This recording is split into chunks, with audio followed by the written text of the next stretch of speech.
Mergulhador experiente se afoga durante exploração no mar. Conhece Deus e outras almas familiares. Deslumbra do futuro e passa por sua revisão de vida.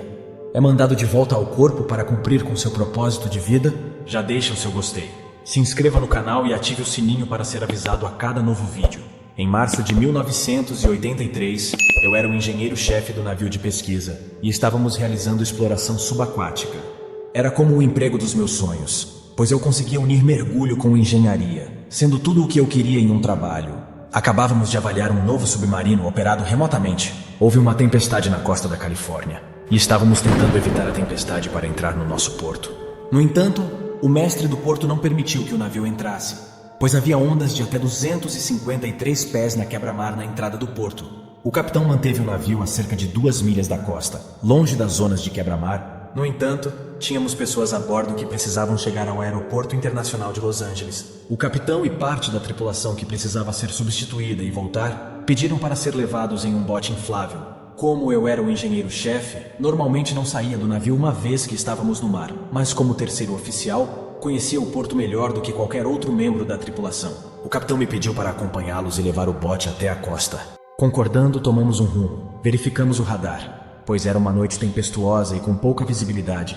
Usamos o radar para identificar a boia do porto, que piscava ocasionalmente quando estava no topo da ondulação. Entramos no bote e começamos a nos dirigir para a costa. Subíamos nas ondulações, tirávamos um rumo em direção à boia do porto e descíamos na ondulação seguinte, repetindo o processo. No entanto, a tempestade nos desviou do curso e não conseguíamos mais encontrar a boia do porto. A linha da costa estava iluminada, afinal, era a costa da Califórnia. Decidimos então fazer um pouso na praia como última opção para levar os tripulantes de volta ao porto. Enquanto nos aproximávamos a cerca de 1 milha da costa, encontramos uma zona de quebra-mar. Descobrimos isso ao nos chocarmos contra uma onda de 30 pés, que nos fez afundar. Gritei para o colega no console central para virarmos e nos afastarmos da zona de quebra-mar, pois era mais seguro no mar aberto do que ali. No entanto, a próxima onda veio abaixo de nós, dobrando o bote inflável ao meio como um sanduíche de pasta de amendoim. Eu estava na proa e fui arremessado ao mar. A maioria dos outros tripulantes foi expelida para o oceano. Como mergulhador comercial treinado, com milhares de horas debaixo d'água, não fiquei apavorado. Naquela noite, tínhamos pego coletes salva-vidas no compartimento, então eu estava usando um colete salva-vidas, algo raro. Continuando com o uso do colete salva-vidas, eu me agarro a meio oeste e penso, ok, estou apenas me protegendo, porque quem sabe o que mais está na água sendo jogado de um lado para o outro. Eu sei como sobreviver debaixo d'água. Então tento expelir algumas bolhas, mas não há visibilidade e era noite, então não dava para ver nada. Estava escuro, tempestuoso, e nos treinamentos de mergulho ensinam sobre a euforia da privação de oxigênio. Eu reconheci o que estava acontecendo, mas eventualmente respirei água salgada e me afoguei. De repente me vi imerso na escuridão. O rugido do oceano desapareceu. O frio da água vinda do norte na costa da Califórnia não me afetava mais. Não estava mais frio, não estava mais barulhento. Era pacífico, mas era um preto absoluto. Eu me sentia suspenso naquele escuro, mas não me sentia sozinho. Parecia haver uma presença maior comigo. Eu não sabia o que era, mas estava muito curioso, principalmente porque isso ia além do meu treinamento. Eventualmente vi uma luz. Começou como um simples ponto de luz, mas na vastidão densa da escuridão, chama a atenção. Não sei se fui em direção à luz ou se a luz veio até mim. Não havia túnel ou algo assim. Era apenas movimento em direção a essa luz. A luz continuava crescendo. E à medida que me aproximava, percebi que eram milhões e milhões de fragmentos de luz, todos em movimento com uma unidade singular. Não sei se você já viu um cardume de sardinhas ou anchovas quando elas giram e se movem em conjunto. Era completamente cativante. À medida que me aproximava, começava a sentir ondas e ondas de amor como nunca havia sentido antes. Tive uma infância disfuncional e nunca havia sentido esse calor e esse amor que emanava dessa luz. 3 fragmentos se separaram e vieram em minha direção. Quando chegaram perto, estavam me dando as boas-vindas, como se eu estivesse voltando para casa. Isso é o que mais me emociona sempre que falo sobre isso. O calor do lar. Eu reconheci essas luzes como outras entidades, e elas pareciam familiares, ao contrário de qualquer família que eu tivesse nesta vida física. Eventualmente, uma dúzia delas veio me cumprimentar, me dar as boas-vindas e me amar. Quando deixamos nosso corpo, nossa visão é alterada, amplificada. Era como se eu pudesse ver os olhos dessa entidade. E eu sabia quem eram e eles conheciam os meus olhos. Sentiam-se como família, mais do que qualquer outra família que eu tivesse conhecido, e estavam me dando as boas-vindas para casa. Eles me comunicaram que estávamos indo em direção à luz. Entramos em uma área que parecia ser uma esfera gigante. E dentro dessa esfera, comecei a reviver minha vida. Quando digo reviver, foi mais como se eu estivesse reexperienciando tudo. Mas não apenas da minha perspectiva, mas de todos e de tudo com os quais eu já havia interagido. E eu estava vendo minha vida através deste novo panorama. Assim, pude ver algumas partes menos agradáveis da minha vida. Também tive a oportunidade de ver partes da minha vida em que fazia algo com intenção amorosa, sem buscar nada em troca.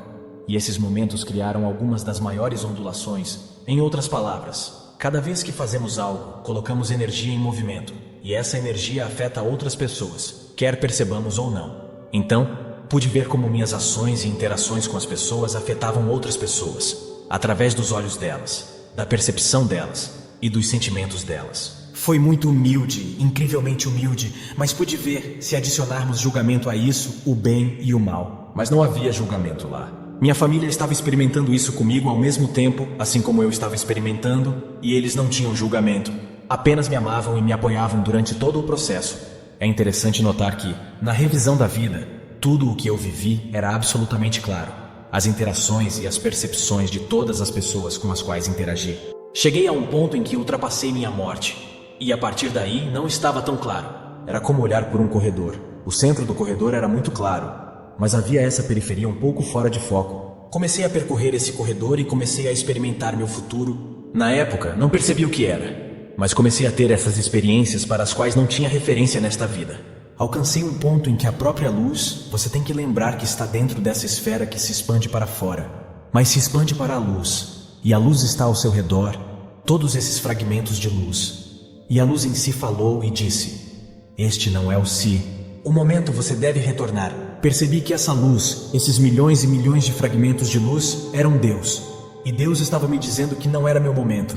Eu precisava retornar. Eu disse: de jeito nenhum, porque eu estava amado como nunca havia me sentido amado antes.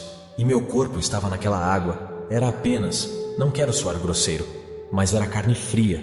E eu simplesmente não queria mais nada com isso. A luz falou mais uma vez e disse: você deve retornar, você tem um propósito. E essa palavra propósito ressoou por todo o meu ser. Quando você está fora do seu corpo e passa por esse processo chamado de morte, você tem essa consciência expansiva, como se estivesse conectado a cada alma que já existiu e a cada alma que existirá. Você tem essa capacidade de saber muito mais do que temos disponível para nós neste sentido físico. Com essa consciência expandida, quando ouvi a palavra propósito, ela ressoou em mim e eu entendi. Era tão simples e tão eficiente, era como se não pudesse discordar. No momento em que aceitei esse propósito, me encontrei fora do meu corpo ainda na água, sendo lançado e girado. Os 3 seres de luz originais que me cumprimentaram, minha família da alma, estavam comigo, um pouco atrás de mim, e estávamos observando meu corpo sendo jogado e girado, sem vida.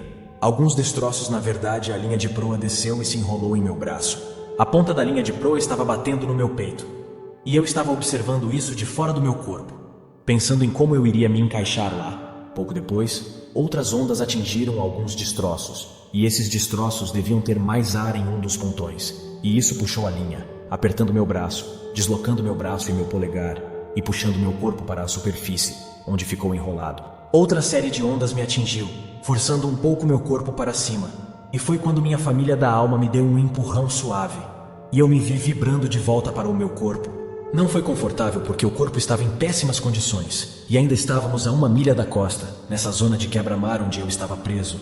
Eu estava vomitando água salgada, não era uma visão bonita.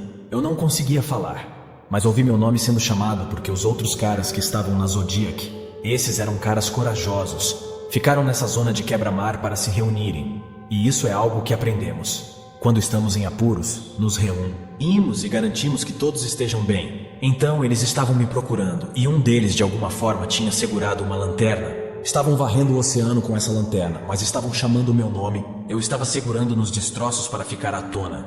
E eu não conseguia falar porque havia respirado toda essa água salgada. Mas eu consegui emitir alguns guinchos e grunhidos, e finalmente conseguiram me encontrar. Todos nadaram até mim, seguramos nos destroços, e um dos caras recolocou meu ombro no lugar. Eu mesmo recoloquei o polegar no lugar, e pegamos os destroços da Zodiac, e encontramos nosso caminho até a estrada, de volta ao porto, e tudo mais. Eu não sentia que poderia compartilhar isso com meus companheiros que estavam comigo. E quando me perguntaram, disseram: Dave, você ficou fora por muito tempo. Eles pensavam algo como 15 a 18 minutos. Foi o que estimaram, e eu sei que posso segurar a respiração por no máximo 3 minutos. Porque sendo um mergulhador, seus pulmões tendem a se expandir. Então chamei isso de aceitação. Eu havia aprendido a aceitação de mim mesmo e de quem eu era, mas também havia aprendido a tolerância. A tolerância em relação às outras pessoas e seus caminhos. Porque vi como, na revisão da vida, nossas interações têm, cada uma das interações, tem cada uma delas, seus próprios caminhos. Isso me fez perceber que posso não concordar com o caminho de alguém ou com o que estão fazendo, mas posso aceitar que essa é a escolha deles e a vida que estão vivendo. Descobri que há uma verdade mais elevada, uma verdade que ressoa dentro de cada um de nossos corações. E essa é a nossa verdade pessoal. Isso me despertou para a necessidade de realmente aceitar o pacote completo. Não sinto que precise contar a todos sobre minha experiência de quase morte, mas posso viver de acordo com o que aprendi nessa experiência.